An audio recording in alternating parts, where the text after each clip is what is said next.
Welcome back. The Brexit referendum day is here and global markets are quite quiet ahead of that. So moving sideways for the Asian markets. So a couple of the Asian markets like the Taiwanese, Korean markets are down close to about 0.5%. But on the flip side, you have modest gains coming through for the Hang Seng as well as the Japanese index. The SGX Nifty is largely very quiet. We've spent the last few days consolidating and moving in this 100-point band. And I guess the start could be like that as well. But let's get Mayuresh Joshi of Angel Broking to talk about individual stocks. Hi Mayuresh. First, let's talk about the Brexit and a couple of stocks which have an impact to UK. On top of the list, you've got Tata Motors as well as Tata Steel. How would you approach these two stocks ahead of this big global event? Morning, Rima. Clearly, the uncertainty related to Brexit will continue for a day, and tomorrow morning, I think the vote will bring out more certainty in what Britain is shaping up to be, whether it becomes a part of the EU or not. Having said that, stocks which are having a major business intake probably from the British Union itself, I think numbers will get impacted if Britain does leave the EU. I think the impact will be quite significant for companies operating out of there. So clearly I think it is an event risk that one is really carrying into these stocks. So from a fresh investment perspective, obviously yes, I think you need for the event to probably lapse and then probably take a call. For investors holding on, probably I think my own sense is specifically in stocks like Tata Motors, you probably might still need to hold on. I think let the event probably get over. Once we get more clarity on what is probably going to happen, I think then one can really take a call. But at this point of time, I think no fresh investments in any of these stocks. Okay. Morning, Mayuresh. Good to have you with us. Well, the market has discounted a lot of good news and discounted even bad news as good news, like we saw in the Rajan event. Now if and when the Brexit is behind us, do you think the markets now run out of steroids to run even higher? Or do you think this market's got enough liquidity? What's the, say, July end view of the Nifty or, the September end view of the Nifty?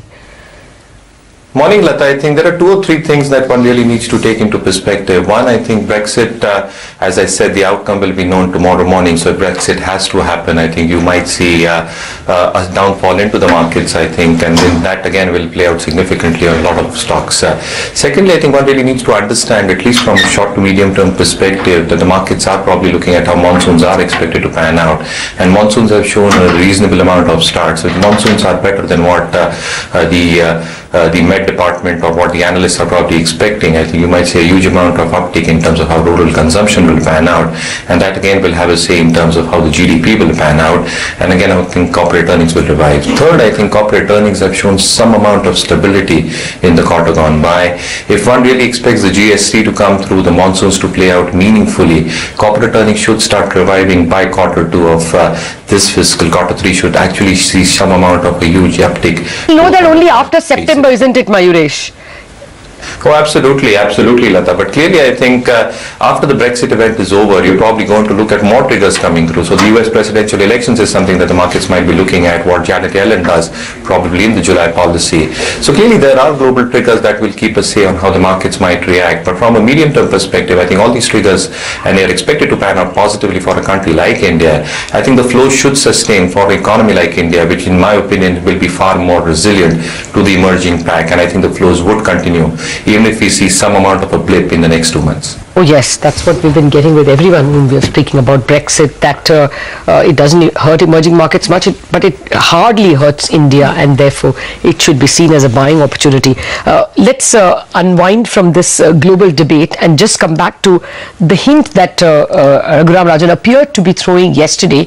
We'll play that bite for you again in the concluding paragraph of his speech. Rajan said that public sector banks could be recapitalized through the recapitalization bonds. Let's hear him out. There's a less effective form of capital the government can infuse if it is short of cash at some future date, and that is for it to issue the banks government capitalization bonds in exchange for equity. The banks would hold on to these bonds on the balance sheet. The problem is, relative to cash, it would tie up their balance sheets, but it certainly would be capital and can help them lend. Okay, just to put things into perspective, recapitalization bonds was the way in which banks were recapitalized in the 90s. Basically, it's because the government doesn't have money to keep on giving the banks as capital. So what do? They issue bonds. Bonds have to be redeemed only at the end of 10 years or 15 years or whenever. So you give those bonds and the banks buy that with their money. But government takes that money and puts it back into the banks in the form of capital. So government doesn't lose any money and the banks also are getting back their money, but it's capital. Now, if you have 1 rupee of capital, you can raise 9 or 10 rupees of deposits. So you get that much more to play with. The only danger to this scheme is that rating agencies kind of curl their lip when they see this, saying that no, this is actually fiscal deficit which is going to be redeemed at a later stage. It is the government taking loans. But at a situation like this, where you are actually investing it for a very good purpose, for recapitalizing banks, rating agencies may give it a pass. That's the expectation, and this hint comes from Governor Rajan. I would assume he would have discussed this with the government. He wouldn't have put this in the public space without some discussion with the government. So Ashwin Parekh of Ashwin Parekh Advisory Services joins us on the issue. Mr. Parekh, good morning. Thanks a lot for this unscheduled stop here. What's your sense? Is this a good idea, and should we think it will get implemented? Well, it's a good idea because, if you go through the speech, the first part of the speech talks about, growing the credit. I mean, he attributes, the NPAs to a large part of the NPAs to the credit rather than to the interest rates. And if one has to accept that proposition, then in that case, in order to stimulate credit, in order to make sure that when the borrowers are ready, when they are investing, then the banks should be prepared. Banks should be ready to really invest. They should have enough liquidity. They should have enough funds on hand and capital on the other side. Now, what may happen with this move is that with the recapitalization bonds, the banks may be able to take more deposits because, at the end of it, in the balance sheet, capital and deposits have clearly a proportion that you must meet with under Basel III conditions. So with more capital coming in, they may be able to raise more deposits, they may be able to mobilize more deposits, and then they may be able to expand the credit. So, it's a good move, well thought about move. And as you rightly said, even the rating agencies may give it a pass when they consider the condition in which, let's say, the whole thing is being. After all, it's like investing in SLR. It's like it's a sovereign paper guaranteed by the sovereign.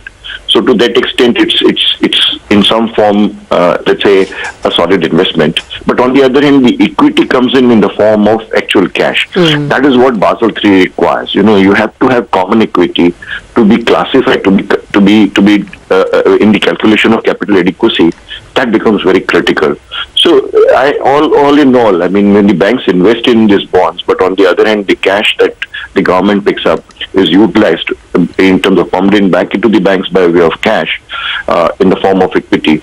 It's a good move. I would certainly say that in this present conditions, if we accept the theory that credit growth is required to stimulate the economy, then I suppose instead of interest rates, then I entirely agree with this proposition.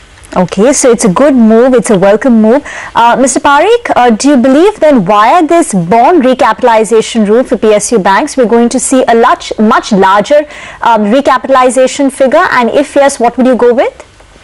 Well, see, basically what has happened is we go back to the RBI's original assessment or the evaluation of capital requirement in the banking system.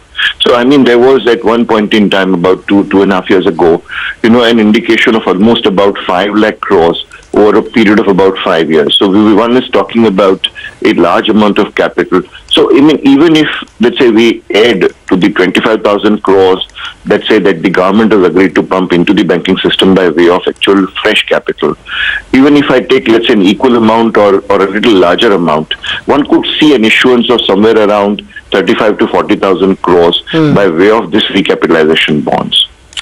Okay, so that's what we have to wait for. Mr. Parekh, thank you very much for joining us and explaining that to us. So perhaps this is a hint that we should take very seriously when the dust settles and the government starts rebuilding public sector bank balance sheets. Maybe by the second half or even earlier, this could be announced. After all, the government is in a reform announcing mode. One day it is textiles, one day it is defense. So probably it will be the turn of banks as well, and this is, announcement may come. But for the moment, something else has come, and that's the opening rates. And at the moment, they're indicating, oh God, is that right? No, 1.5% is not how the markets will open. It's perhaps just a freak trade. We'll ignore that for the moment. Let's wait for the markets to give us a more clearer sign of where it wants to open. 0.25% downtick now. Nifty is still showing a 1% downtick. We'll, I think, wait by for the markets to settle down. These are just pre-opening bids, not exactly people putting their money in. So let's just wait and see.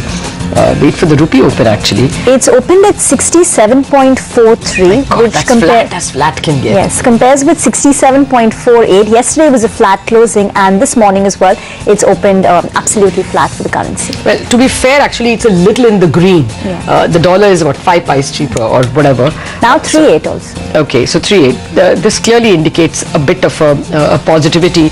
To be fair, the dollar index has fallen, like we discussed earlier in the day.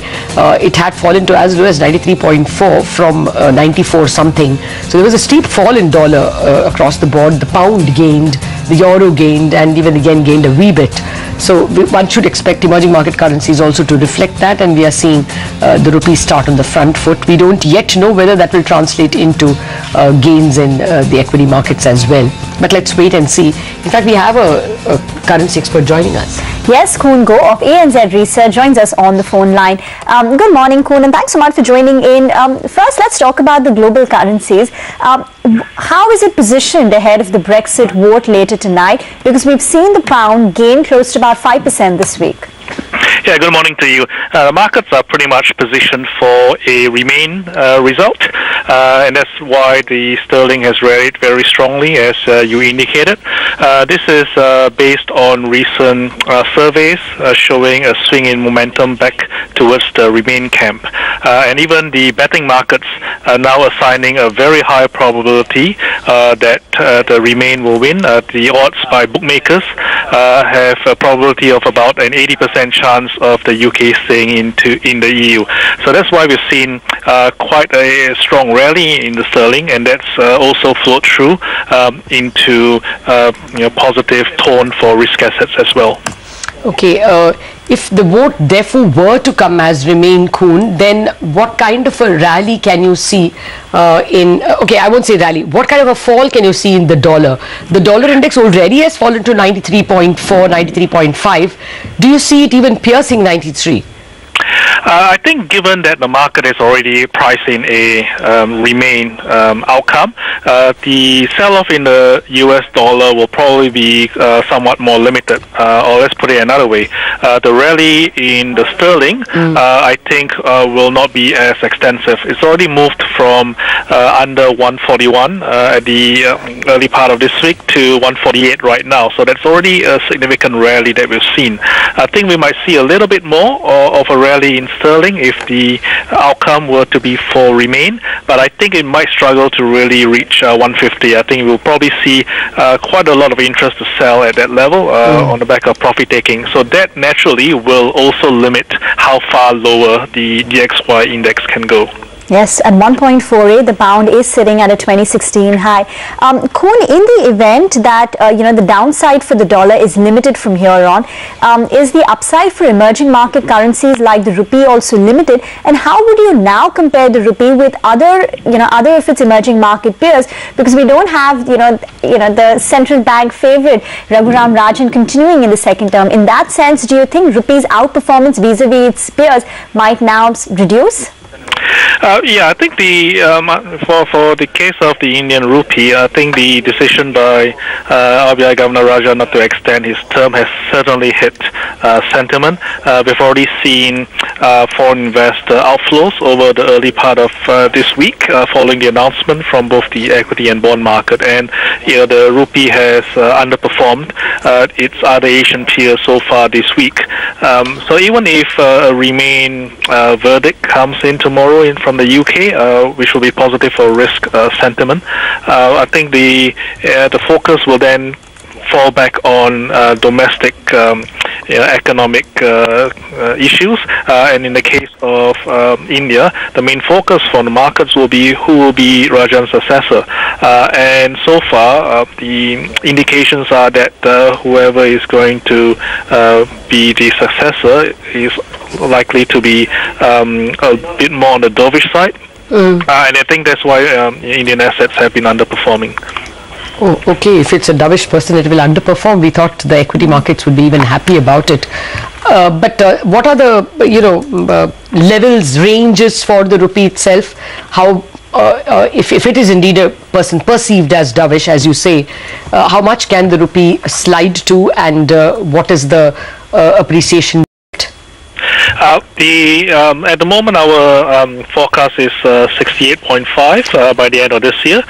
So we are still maintaining to that target for now. Our expectation of rupee weakness is also on the back of further Fed rate hikes, of course, once we get the Brexit situation out of the way. And I think that is sort of the extent of the weakness that we see for now. Koon, just one final question. You did say that the betting market is giving an 80% probability to remain, and you laid out the scenario if indeed UK decides to remain in the European Union. What if the 20% probability plays out and there is an exit? Then what would be the levels on the dollar, the pound, as well as on the Indian currency? In the situation where the Leave were to win, that would be a huge shock for markets, given that is not priced in at all.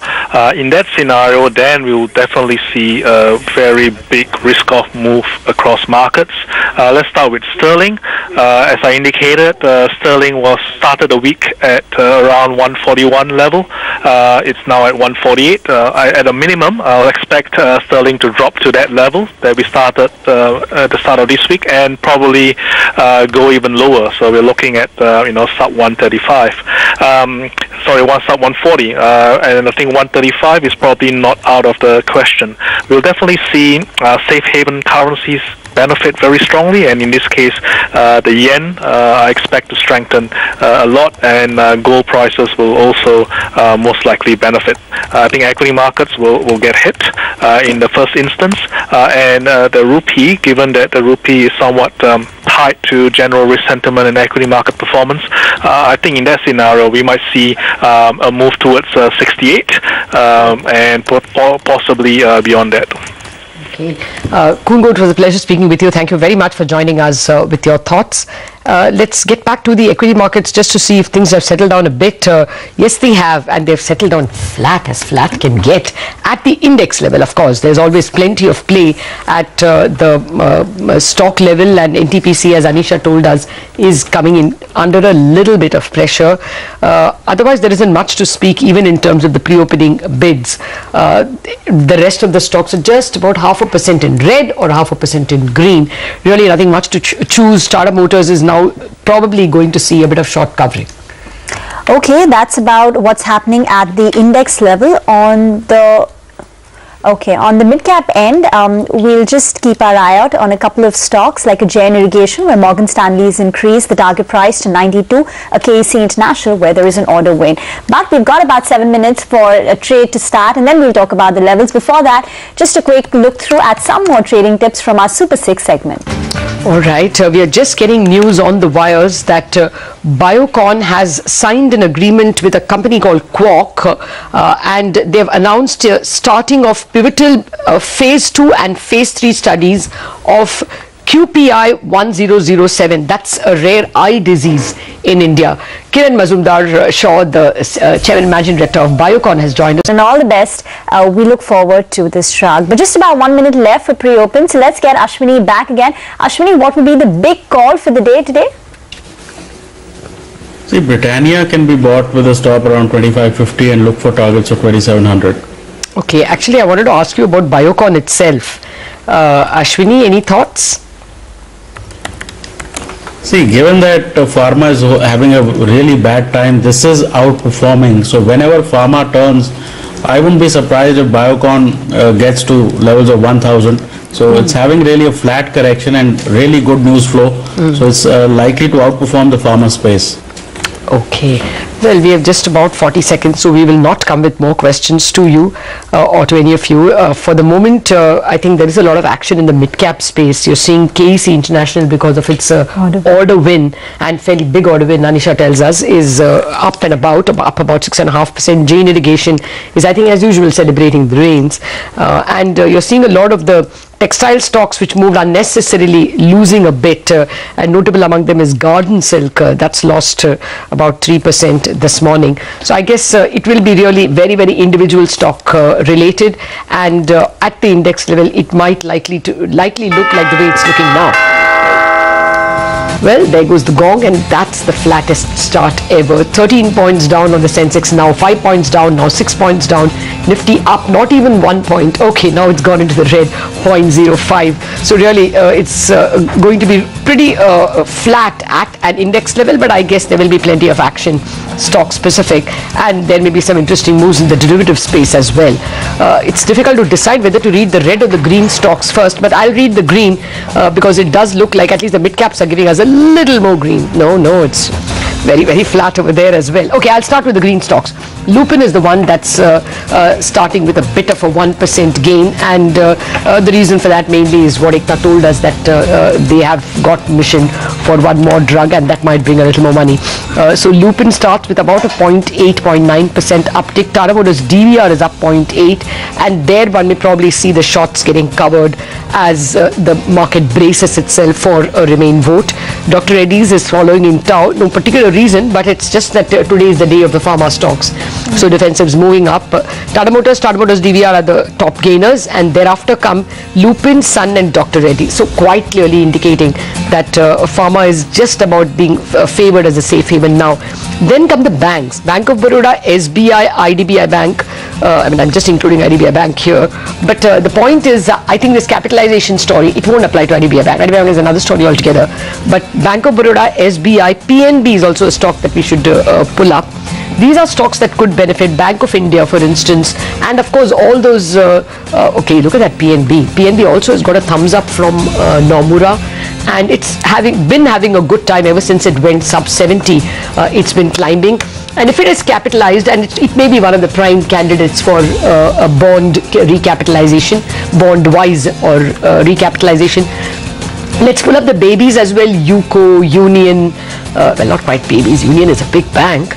Bank of India, Syndicate Bank, all those should see a little bit of green if this idea genuinely takes shape. And I mean, banks like BOI, which are already mending their balance sheet, could see a little more.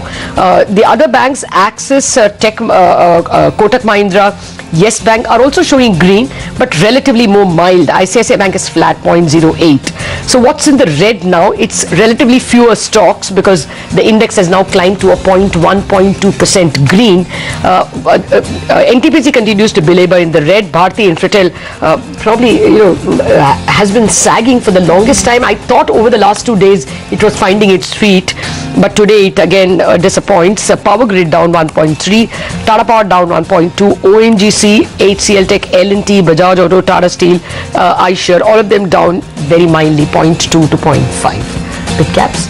Well, it's quieter than the quietest start, but it's just up close to about 0.2%. To run you through some of the big winners, one is KEC International, an order win of more than 1,000 crore. Stock is up 5.5%. Max Ventures continues to see buying.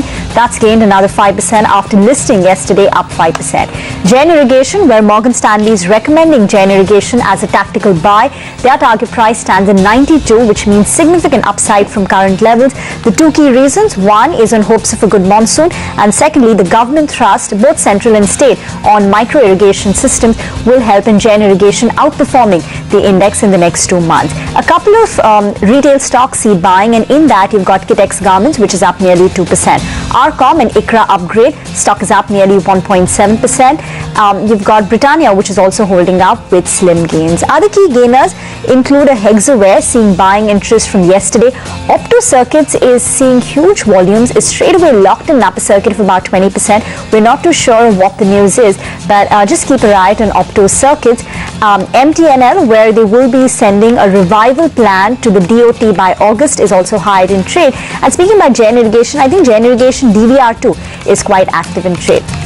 That's just about the individual stocks. The index is telling you nothing, absolutely flat. Anuj, is this unexpected lines? Yeah, this is unexpected lines. At least the first hour or first 2 hours should be like that. But I think after that you will see volatility. Just like you saw yesterday, there will be dip that will be bought, there will be rally that will be sold. All of that will happen. Look at the way European markets, futures or Dow futures, or even the Dow index yesterday was so volatile, almost like a mid-cap stock, and that will happen as we move closer to the event. And my base case is that between 230 to 330, you will see a big move.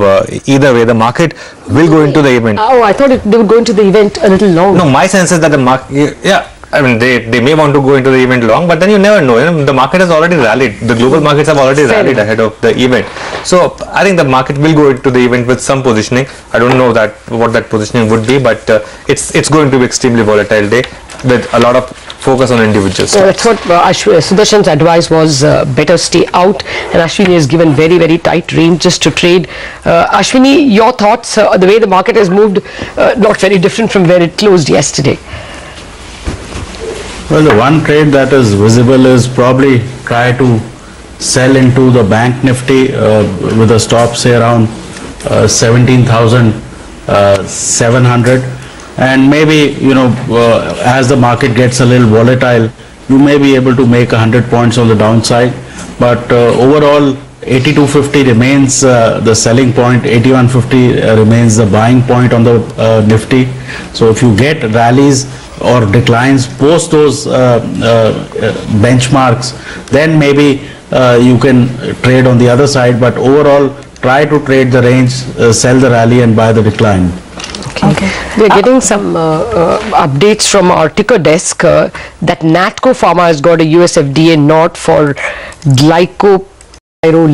Oh, I know that word so well. Yes. Okay, it's used to treat ulcer, by the way, so that's a helpful addition. So Natco Pharma is also one of those mid-cap stocks that's doing well. Yes, Pharma is having a fairly good day. Dr. Reddy's, Sun Pharma, Lupin are all outperforming in the large cap space. But Sudarshan, Tata Motors as well as Tata Motors DVR has rebounded a tad bit after yesterday's losses. Anything in the charts? No, it's best avoided, and it's just responding to the Brexit referendum up and down. But there is a trade that is coming up, and that's what I had given it yesterday. I'm repeating it now. It's Jain Irrigation. I heard that there was some news on it. It's gapped up today, and that gap up is a breakout from a significant trading range. So there's a big move coming in Jain Irrigation. It may or may not move higher today, but it's certainly likely to move higher in the next few days. So Jain Irrigation is a buying opportunity. Okay, that's significant. Prakash, anything that's catching your eye? Yes, Lata. I like Mahindra & Mahindra. Looks good from here. Stop below 1360 on the upside. Target perhaps closer to 1383 to 85 zones. Bajaj Finance, I think, is holding out. We could see an up move here. Tight stop below the level of 7575. If it goes up, we could see a big up to move to around 7735. Okay. Hemant, you've got a trading idea that you're recommending on DLF. Take us through that.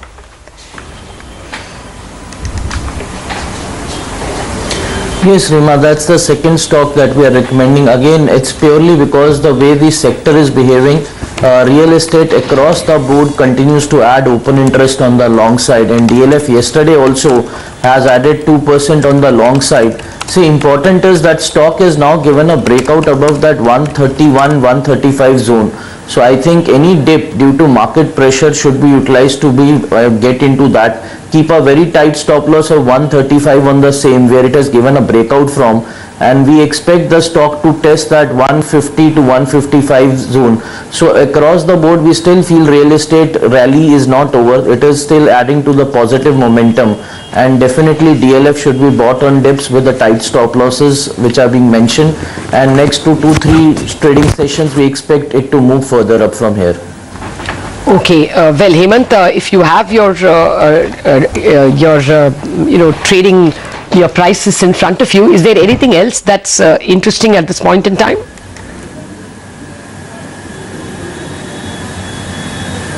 See, basically, the way I am seeing the markets getting built up again, it seems that the bank Nifty is again, as Ashwini said, is facing the selling pressure again and again. So it's very clear that it is struggling intraday around that 17,700, 17,680 mark. So if it moves up more slightly, we can go short with a stop loss of 17,720. And again, I think 17,500 would be tested again, so you can buy at lower levels. So Bank Nifty today also seems to be struggling to cross on the higher levels. Starting the initial data, one can see that. Okay. Mayuresh Joshi is also with us.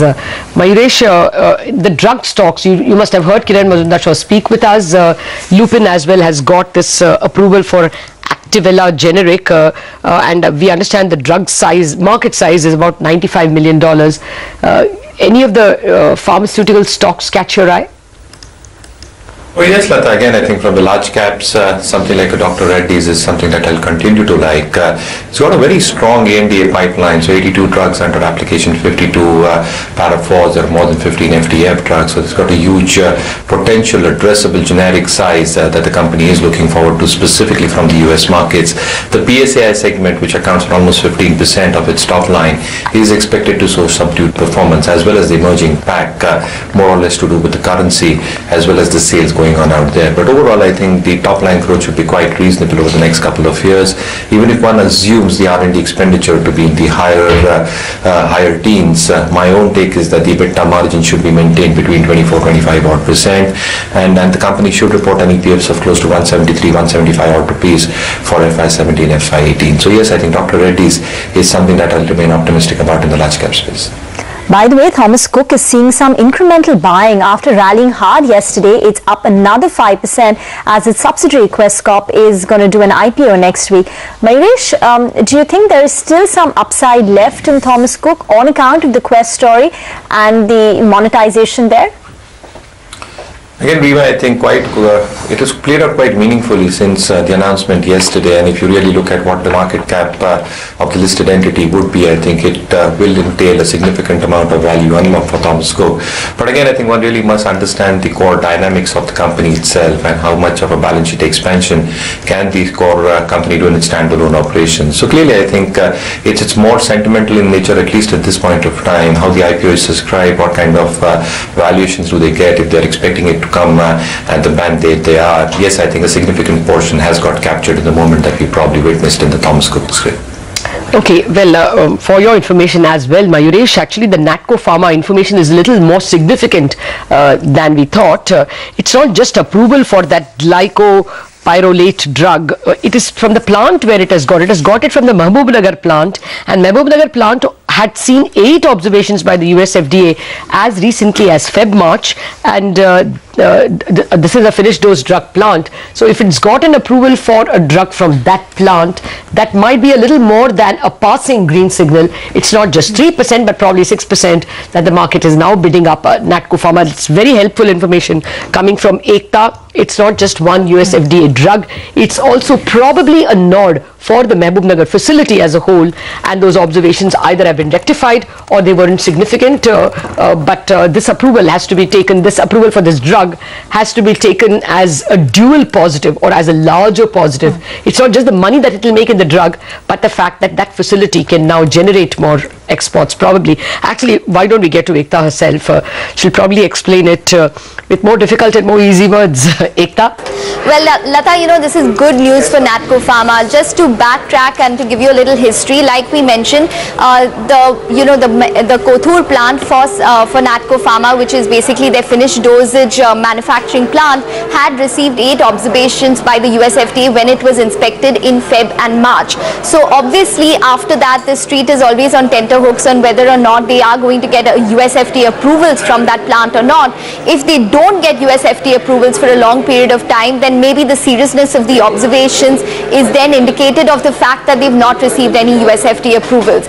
With the fact that they've received a US FDA approval from that particular plant post the US FDA inspection, post the observations which came through, attests the fact that there is nothing wrong with the plant according to the US FDA, and business continues as usual for Natco Pharma for that particular plant. So it is a positive for them. Some time ago, just a couple of weeks ago, they had received a tentative approval from that particular plant for Nexavet generic. So the street was still a little apprehensive that yes, it is a positive, it is from the Kothur plant, but it is still a tentative approval that they've received. Now with this final approval that they've received for this particular ulcer drug, which is not really that big in terms of opportunity for Natco Pharma. The reason the stock is up 7% is because they've received the second approval and the first final approval post the observations which were made by the US FDA in Feb and March, indicating that business goes on as usual, most likely, or 90% chances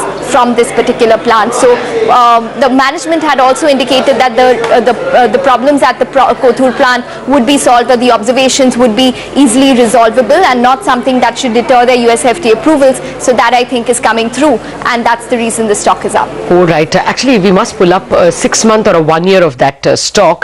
It had touched 600 plus levels, probably 630 10 thereabouts, and then had fallen all the way to 400. Now it's a nice chart that indicates, for my amateur eye, higher highs and higher lows. So over to you, Sudarshan. Has Natco got more legs, the chart? Yes, it has, and you are getting good at chart analysis. Natco is one of the few pharma stocks that are upbeat. It's already on a roll, Natco and Biocon, while Dr. Reddy's is coming out of a strong base. Eventually it will. So there are 3 pharma stocks. Most pharma stocks are in some kind of correction. All right, we'll thank all you gentlemen for joining us this morning. We'll touch base with you later in the day. Thanks once again for all those ideas. But let's just dwell on Natco Pharma.